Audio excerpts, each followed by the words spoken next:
আসসালামু আলাইকুম। আজকে আপনাদের সাথে একটি মজার হাঁসের মাংস শেয়ার করব।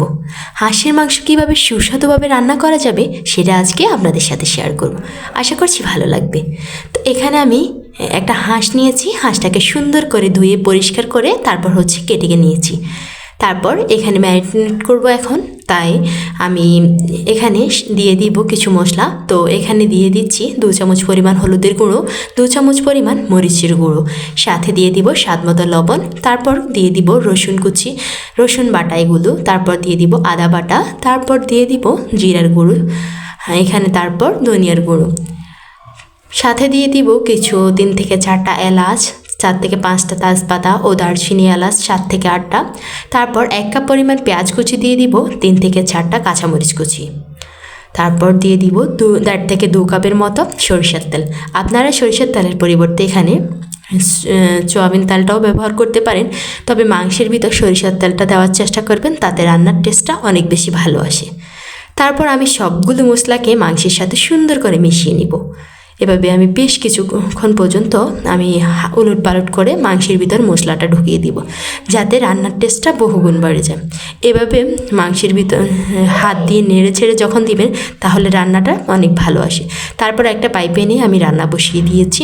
তো এভাবে বেশ কিছুক্ষণ 8 থেকে 10 মিনিট পর দেখতেই পাবেন রান্না থেকে মাংস থেকে অটোমেটিক পানিটা বের হয়ে আসবে। এর আগে আপনারা কোনো পানি অ্যাড করবেন না। তো এভাবে আমি 7 থেকে 8 মিনিট পর দেখতে পাবো যে পানিটা একদম পানি বের হয়ে গেছে। তো এখানে আমার এটার ভিতরে কষানো হয়ে যাবে। রান্নার মাংসটা কীভাবে কষানো হয়েছে সেটা বুঝতে পারবেন, দেখবেন মাংসের উপরে পানিটা তেলটা বের হয়ে আসছে আর নিচে মাংসটা। তারপর আমি কিছু সরিষা বাটা দিয়ে দিয়েছি। এখানে সরিষা বাটাটা পরে অ্যাড করার কারণ হচ্ছে তাহলে রান্নার যেই কালারটা সেটা সুন্দর থাকে, কিন্তু সরিষা বাটাটা আগে দেওয়ার কারণে রান্নার কালারটা সুন্দর হয় না।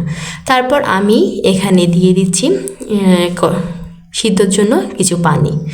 তো এখানে আপনারা পানি অল্পই অ্যাড করবেন, যার কারণে পরে আরেকটু লাগলে দিতে পারেন। তো আমি দিয়ে আবার কিছুক্ষণ পর্যন্ত নেড়ে ছেড়ে তারপর সুন্দর করে বসিয়ে দিব 10 থেকে 15 মিনিটের জন্য। 10 থেকে 15 মিনিট পর আমার দেখতে পাচ্ছি এখন একদম হয়ে আসছে। তারপর এখনও সিদ্ধ হয়নি, তাই আমি আরেকটু পানি অ্যাড করে আবার অপেক্ষা করব আরও 20 থেকে 25 মিনিটের মতো। আমি মাংসটা এখন সিদ্ধ হয়নি, যার কারণে পরে একবার অ্যাড করেছি। তারপর এই পানির ভিতরে আমার রান্নাটা শেষ হয়ে যাবে। তো দেখতে পাচ্ছেন আমার মাংসটা একদম ঘন হয়ে গেছে, একদম মাখা মাখা। তো তারপর আমি কিছু গরম মশলা ও জিরার গুঁড়ি অ্যাড করেছি, দিয়ে তারপর আবারও 8 থেকে 10 মিনিট অপেক্ষা করব। তো এবার আমার রান্নাটা প্রায় ঘন ঘন হয়ে এসেছে। তো আমি এবার নামিয়ে পরিবেশন করব। দেখতেই পাচ্ছেন আজকে আমার রান্নাটা কত সুন্দর হয়েছে। অবশ্যই আপনাদের ভালো লাগলে কমেন্টস করে জানাবেন। দেখা হবে অন্য কোনো ভিডিওতে। এই পর্যন্ত ভালো থাকবেন, সুস্থ থাকবেন। আল্লাহ হাফিজ।